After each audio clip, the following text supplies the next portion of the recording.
This is the Bay Area's news station. KRON 4 News at 6 starts now. A 16-year-old accused of setting this teenager on fire is being charged as an adult. Luke Fleischman, who goes by the name Sasha, was asleep on a Bay Area bus when he was set on fire. The suspect, Richard Thomas, made his first court appearance today. KRON 4's Dan Kerman reports on what Thomas is accused of doing and the charges he now faces. We're learning at Alameda County Superior Court in Oakland. Dan Kerman, KRON 4 News.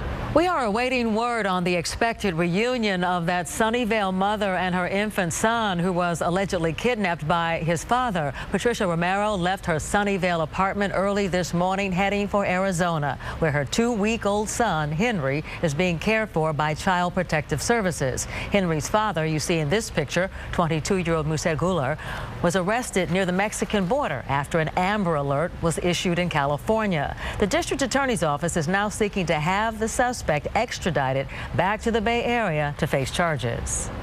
Specifically, when we're looking at a parental child abduction charges, we're looking for malicious deprivation.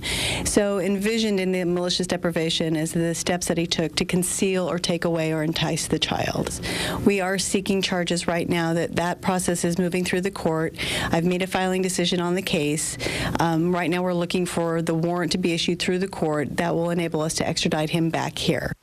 This is Guler's Arizona booking photograph. He faces charges of kidnapping and child abduction. Police say he argued with the boy's mother on Tuesday before taking his son and heading for Mexico, triggering the Amber Alert. Well, there is a lot of excitement tonight on the Stanford campus as the Cardinal football team goes up against the so far undefeated Oregon Ducks. KRON 4's Maureen Kelly went down to the farm today where she found a clash of color and culture amongst the fans.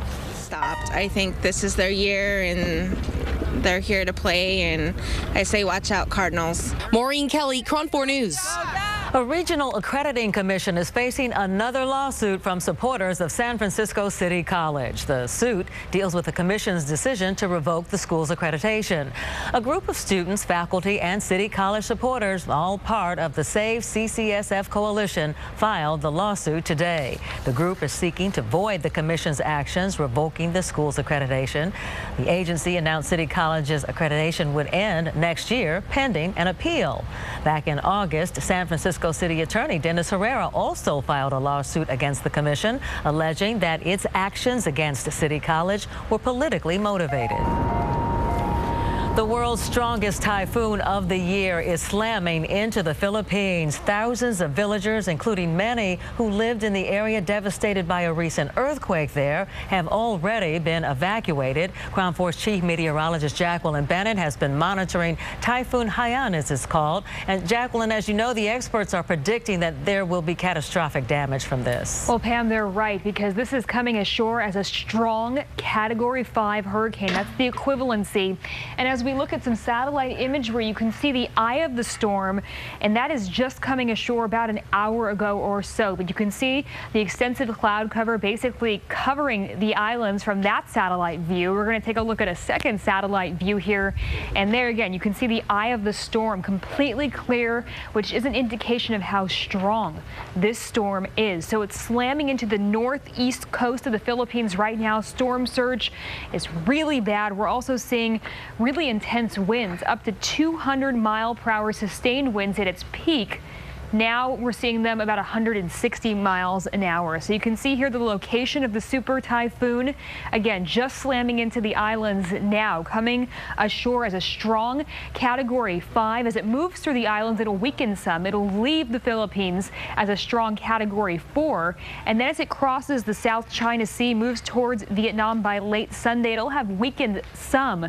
But still, it's going to come ashore in Vietnam with 125-mile-an-hour sustained winds. So this is an intense storm. We're talking rainfall anywhere from 8 to 12 inches of rain in the period of a very few hours. So torrential rains, damaging winds. We're obviously going to see a lot of damage from this very dangerous system. And we are getting some video just into the KRON 4 newsroom showing the first indications of damage. You can see it here. Really high winds. Those power lines are trying to hang on. The reason that catastrophic damage is expected, an estimated 10 million people are in the path of this typhoon. And the path, well, it's enormous. The storm about 300 miles wide. The typhoon would be larger than a Category 5, some are saying, if the charts went that high. So it's literally off the charts. One bit of good news, the eye of this storm is about 150 miles south of Manila and the most populated areas of the Philippines. So a silver lining there, but man, this is not looking good. People are talking about it around the world. On our Facebook page, folks are chiming in as well, sending well wishes. Canada says, looks truly cataclysmic. Dear Lord, have mercy on everyone. And Cherie says, oh God, help them. They just had a 7.2 earthquake last month. Not another disaster again. They do need a break, but not getting it right now. You can stay connected with KRON 4 and get the latest news at KRON4.com, or you can download one of our mobile apps. We are updating this story constantly. And coming up tonight on KRON 4 News at 8, J.R. Stone will have more local reaction from Bay Area residents concerned about friends and family riding out the storm in the Philippines. The working culture in the BART system is one of gambling. Coming up, BART on the hot seat today following the deaths of 2 BART workers, what one union is now calling for. Plus, caught on camera, a rash of robberies, what the culprits are seen taking as police are working to make arrests. Plus, the Food and Drug Administration makes a big decision. What types of foods you soon will not see at the restaurant and supermarket.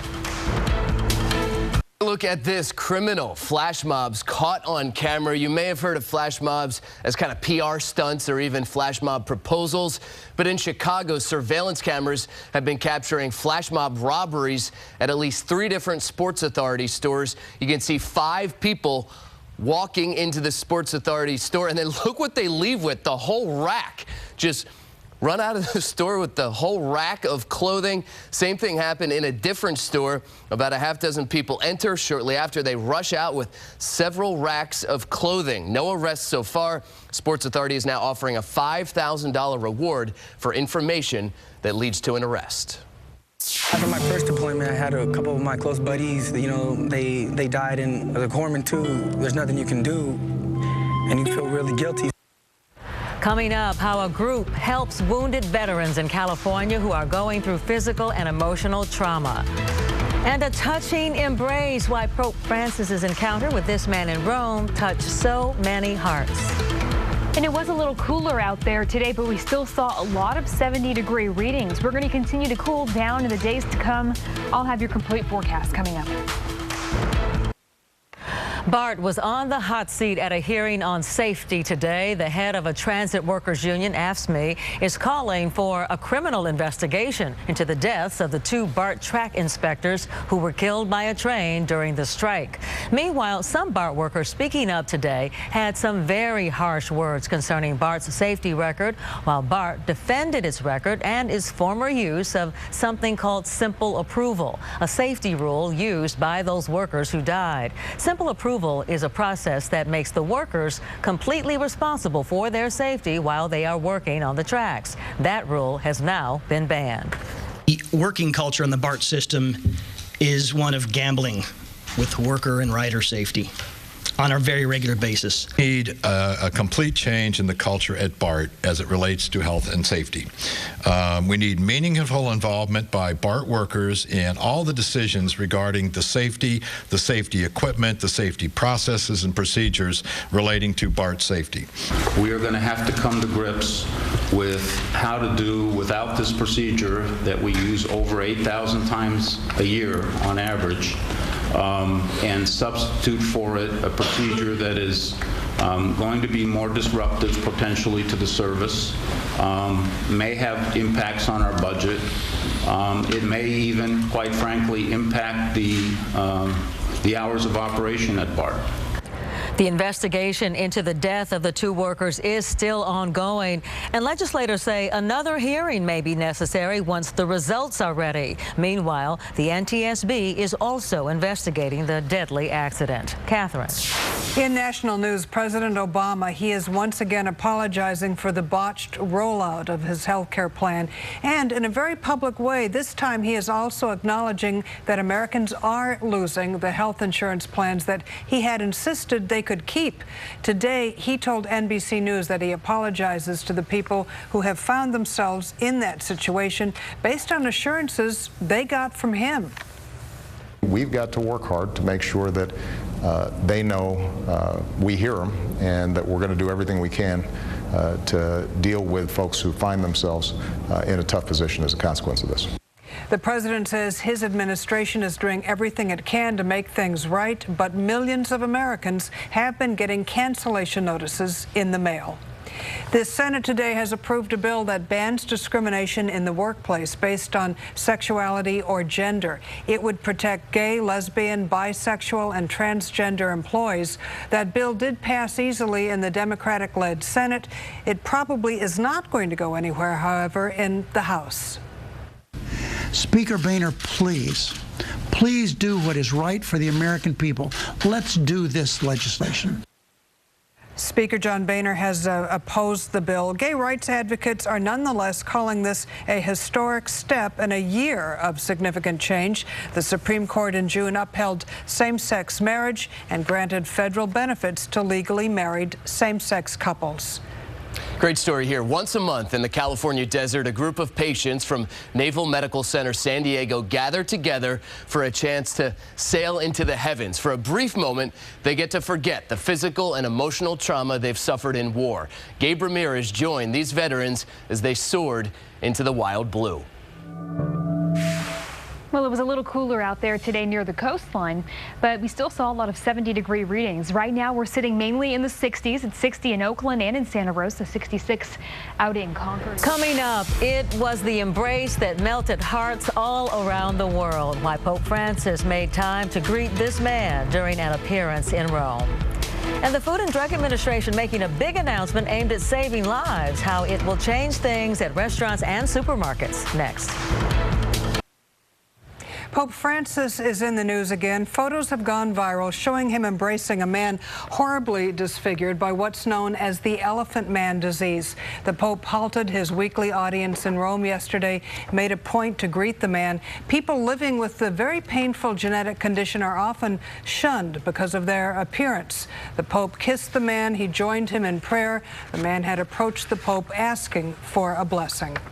Pam? Well, it won't happen right away, but eventually you will not be able to find any foods containing trans fats at the supermarket nor at restaurants. The government says it is going to require a gradual phase out of trans fats. Trans fats are found in a number of processed foods and are sometimes used by restaurants as well. The commissioner of the Food and Drug Administration says the move could prevent 20,000 heart attacks and 7,000 deaths a year. Trans fat is widely considered the worst kind of fat for your heart. Still ahead tonight, Twitter's big debut on the New York Stock Exchange, how the Bay Area company did on its first day of trading. Coming up, so you have a no bail warrant. Sheriff's Department. Sheriff's Department. Sheriff's Department. We'll find out what happens in the next edition of People Behaving Badly. And a live look outside from our camera at SFO. Clear skies and calm winds tonight. We'll see temperatures in the 40s, but it will be cooler out there tomorrow afternoon. I'll have more on that coming up. This is the Bay Area's news station. KRON 4 News continues now. Here at Alameda County Superior Court in Oakland, 16-year-old Richard Thomas has been charged with aggravated mayhem and felony assault for setting a teenager on fire. 18-year-old Sasha Fleischman was set on fire as he slept in the back of an AC Transit bus last Monday. During an interview with investigators, the suspect admitted to being homophobic, and now he is being charged with a hate crime in connection with this attack. No plea was entered during the arraignment. That could come next Tuesday. In Oakland, Dan Kerman, KRON 4 News. Continuing our coverage on the arrest of Richard Thomas, students at Oakland High School today said that they are stunned that their classmate may be responsible for the attack on 18-year-old Sasha Fleischman. They say they are ashamed by what has happened. That's not okay, because many of us Oakland High students, we're not like that. We're respectable. We know what boundaries not to cross. In Oakland, Charles Clifford, KRON 4 News. Here in Sunnyvale, a mother awaits a reunion with her infant son who was allegedly kidnapped by her father. Patricia Romero left her apartment in Sunnyvale early Thursday for Arizona, where her 2-week-old baby boy Henry was being cared for by Arizona Child Protective Services. The boy's father, Masoud Guler, was arrested, and the boy recovered at a Mexican border crossing near Lukeville, Arizona, after an Amber Alert was issued. Guler now awaits extradition back to the Bay Area to face kidnapping charges. In Sunnyvale, Rob Flattabo, KRON 4 News. In the Bay Area, there is growing concern this evening over the super typhoon that is hitting the Philippines. I've talked with folks in this area who have been in contact with loved ones and friends in the Philippines who say that it has now been raining for more than 8 hours straight. Video and pictures tonight at 8 o'clock. In Fremont, J.R. Stone, KRON 4 News. And another big story here in San Francisco, Bart on the hot seat as a hearing takes place concerning safety with the transit system. Safety has taken center stage recently after 2 workers died in October on the tracks. Some BART workers accuse management of putting safety on the back burner, saying management's more concerned with performance. BART defended its safety record. In San Francisco, Teresa Stasio, KRON 4 News. At Stanford University, there's a lot of excitement as the Cardinal football team goes up against the Oregon Ducks. Lots of Ducks fans descended on the farm to support the so far undefeated team. Stanford fans are hopeful as well because they have the home field advantage. Whoever wins has an inside track to head to the Pac-12 championships. Maureen Kelly, KRON 4 News. It is the viral video that everyone is talking about. A San Francisco mother gets her entire surgical team to bust out dancing to Beyonce right before she has a double mastectomy. She says dancing is her medicine. It's an inspirational story, and you'll see it tonight on the KRON 4 News at 8. In the newsroom, I'm Justine Waldman, KRON 4 News. In tech news, Twitter is now a publicly traded company. Their IPO today was a huge success. Their stock price this morning started at $26. It went up to $50 at one point, and then it settled at $45 to close. They made a lot of money. This puts the company's value just over $24 billion. There has been so much hype and enthusiasm today for Twitter and their stock. This is for a company that has never made a dime, no profit. So what is going to happen to this stock? I'm down in San Francisco's financial district. I've talked to some experts to find out what we can expect the next couple weeks. Be sure to tune into KRON 4 News tonight at 8 p.m. That will be in my tech report. Gabe Slate, KRON 4 News. Menlo Park-based Facebook announced that it plans to open a Boston area office. This comes after a top Massachusetts politician asked the social media giant to relocate to where the company started. Facebook says it plans to build an engineering team in Cambridge. The team will focus on projects such as networking and security. And the new office will be just a couple of miles from Harvard, where Mark Zuckerberg founded Facebook in his dorm room.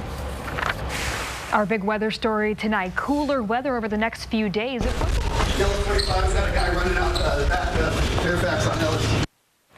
Coming up, part 3 of an exclusive KRON 4 series. Our Stanley Roberts rides with a unit dedicated to catching San Francisco's most wanted.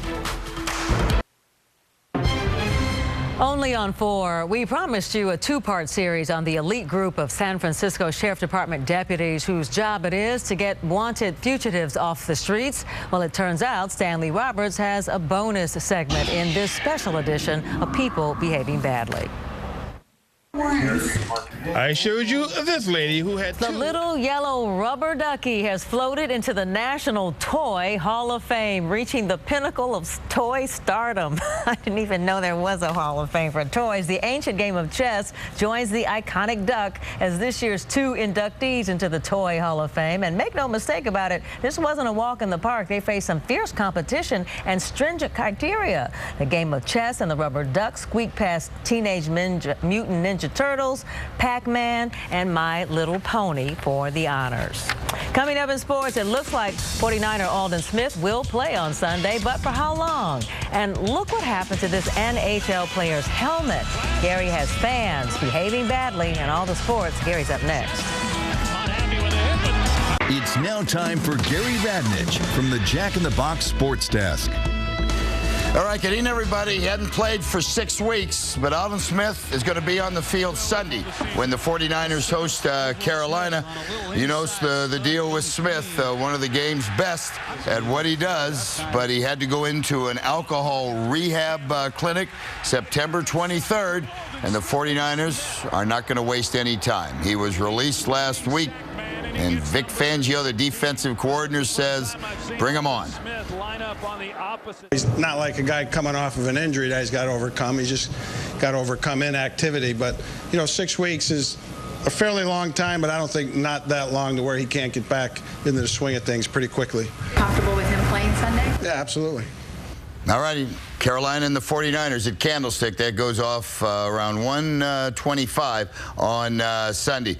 This Miami story, Pam, you haven't seen me scream about it. It's the only thing I care, you know, that and Wilcox football is what I care about. Our coach of the week is from Wilcox. But you know what I mean? That's a few things that really gets me going. This is one of them. Here's the latest, all right?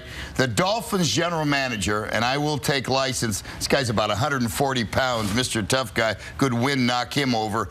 He said he received a phone call, the word is, this Jeff Ireland, from Jonathan Martin's agent after being told of the abuse. And this 140-pound general manager told Martin's agent he should just punch Incognito and end the thing. Just take a punch at him. The punch never happened. Martin left the team, and it's getting worse and worse and worse. And again, the latest, talking about how they would abuse Martin's mother, a group of football players, these morons. You know, Pam, it just gets worse and worse. And I was talking about this on the radio today, and not to, again, we all get moralistic when we have a microphone on, or you don't, but Jackie and I do. Sometimes she'll say, that hurricane, I believe it. No, you know, we all get that just because you're on TV. But I'm telling you, if I'm paying $75, $80, $100 for a ticket, I just want to like a little bit the guys that I'm paying to see play. And little by little, this will just, it's not going to happen overnight. The NFL, it's just, you know, it's too powerful. But, you know, if people say, I don't like these people, little by little, you know? It takes something. I'm surprised the league hasn't come out and told everybody to, you know, gag order. Don't talk about it. No, that's a good point. But this is such a big story. And everybody goes, well, looks like the players are backing this Incognito. I know. And you know why? Because Incognito's got something on all of them.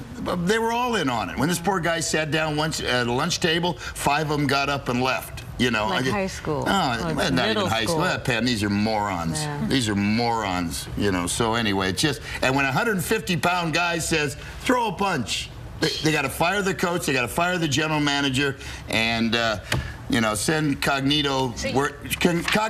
Incognito should be moving furniture. Yeah. That's where he should be. So you don't think the coach knew about it? What's that? You don't think the coach knew about it? I don't know. I think the coach, just again, I'm going by body language. He looks like an assistant coach to me. He's probably afraid. You know, where Bill Parcells, or he doesn't allow a lot of hazing. That Belichick didn't allow a lot of hazing. Bill Walsh back in the day. This guy was such a weak little guy that, you know, he's kind of afraid his first head coaching job, so he went for it. Anyway, you want to hear more, or are you pretty tired of my opinions? Well, we'd like your opinion. All right, coming up, the Wilcox coach, and I'll get in his face, too. I want to, if there's any hazing going on at Wilcox, I'll uncover it tonight. Coach, are you there? I'm here. Okay, because I will not stand for anything now when I'm on a moral soapbox. No, it's too nice. The guy's got his wife, his daughter, beautiful, beautiful family. But if there is hazing, it'll be uncovered in about 10 minutes.